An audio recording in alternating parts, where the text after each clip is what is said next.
সম্মানীয় দর্শক বন্ধুরা, এবার কিন্তু প্রায় প্রত্যেকের ভোটার কার্ড নম্বর পরিবর্তন হয়ে যাবে। অর্থাৎ বর্তমানে আপনার কাছে যে ভোটার কার্ডটি রয়েছে সেই ভোটার কার্ডের নম্বর পরিবর্তন করা হতে পারে, এমনই জানিয়েছেন নির্বাচন কমিশনার। সম্প্রতি ভোটার কার্ড নিয়ে কিন্তু বিরাট সমস্যা দেখা গিয়েছে। এই নিয়ে বিস্তারিত আমি আগের ভিডিওতে জানিয়েছি। আজকের এই ভিডিওতে ভোটার কার্ড নিয়ে নতুন কি আপডেট রয়েছে বিস্তারিত জানাবো।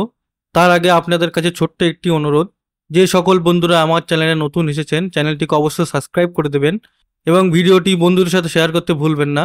আর ভিডিওটা যদি ভালো লেগে থাকে তাহলে অবশ্যই একটি লাইক করে দেবেন। তাহলে চলুন দেখি বিস্তারিত। ভোটার তালিকা নিয়ে রাজনৈতিক তরজা যত গড়িয়েছে তত চাপ বাড়ছে জেলা প্রশাসনিকগুলির ওপর। রাজনৈতিক দলের কর্মীরা তো বটেই, জেলা প্রশাসনিক নির্বাচন দপ্তরগুলিতে ভিড় বাড়ছে সাধারণ মানুষের।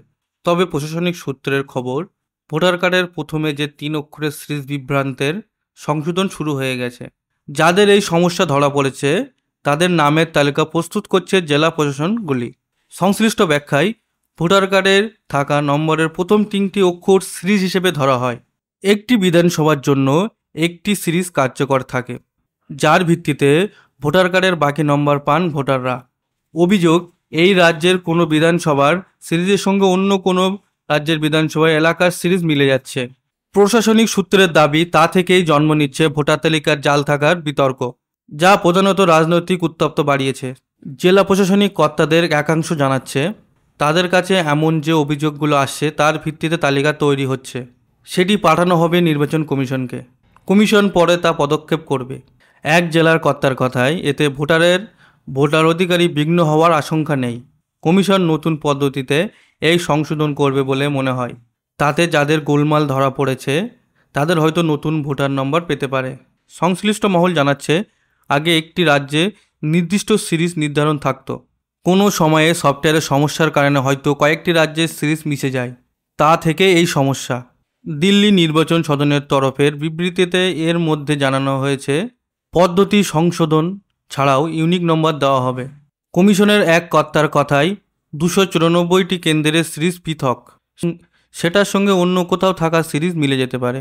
নির্বাচন সদনের সংশোধনমূলক পদক্ষেপের কথা জানিয়েছে। তবে সিরিজ মিললেও পার্ট নম্বর বা সিরিয়াল নম্বর এক হবে না। ফলে একের ভোট অন্য কেউ দিচ্ছেন কার্যক্ষেত্রে তা সম্ভব নয়। মঙ্গলবারে নির্বাচনী অধিকারীদের নিয়ে দুদিনের বৈঠক শুরু করেছেন দেশের মুখ্য নির্বাচন কমিশনার জ্ঞানেশ কুমার। তার নির্দেশে সব রাজনৈতিক দলের সঙ্গে নিয়মিত বৈঠক করতে হবে জেলা নির্বাচনী অধিকারী, জেলা শাসক এবং মুখ্য নির্বাচনী অধিকারীকে। যথাযথ প্রশিক্ষণ দিতে হবে বুথ লেভেলের অফিসারদের বা বিএলওদের। ভোটার তালিকা সংশোধনের দিক থেকে এই নির্দেশকে তাৎপর্যপূর্ণ বলে মনে করা হচ্ছে। তো বন্ধুরা, ভিডিওটিকে সম্পূর্ণ দেখার জন্য আপনাদেরকে অসংখ্য ধন্যবাদ। আবারও একটি নতুন ভিডিও নিয়ে আপনাদের সামনে আমি খুব শিগগিরই চলে আসব।